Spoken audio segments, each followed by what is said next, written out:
For these students, school is now in a monastery, and home is a temporary shelter in a camp for the internally displaced.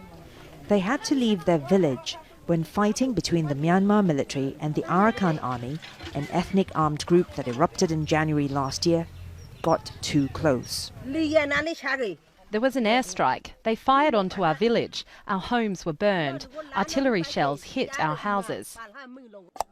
Many have been here for at least 7 months and escaped with little more than the clothes on their backs.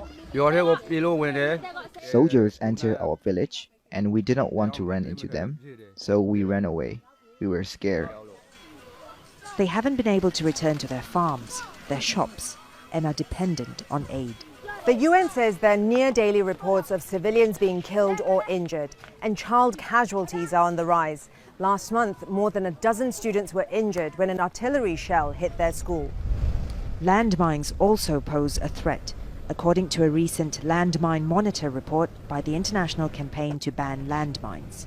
The government says it's doing all it can to protect civilians. We don't know where the fighting is going to happen. We won't know ahead of the fighting. We're trying to do as much as we can. We give support to the people, they get compensation from the federal government, and the injured are treated for free at our hospitals. The Arakan army says it's fighting for greater autonomy on behalf of the Rakhine, a mainly Buddhist ethnic group who make up the majority here. The state is one of the poorest in Myanmar, and there's growing resentment towards the government. We win landslides in the Rakhine area, but we cannot enjoy power sharing, resource sharing. Most intellectuals are not satisfied with this condition. But for the youth, they became radicalized. The conflict has disrupted aid services. The UN Office for the Coordination of Humanitarian Affairs says transportation routes used to distribute food have been affected, and many aid organizations have reported greater difficulties in reaching more rural areas.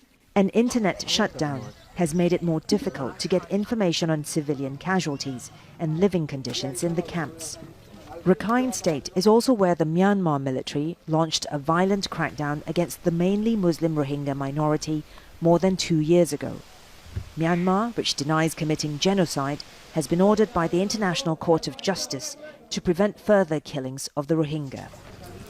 But as the conflict continues, civilians, whether Rakhine or Rohingya, are being caught in the middle.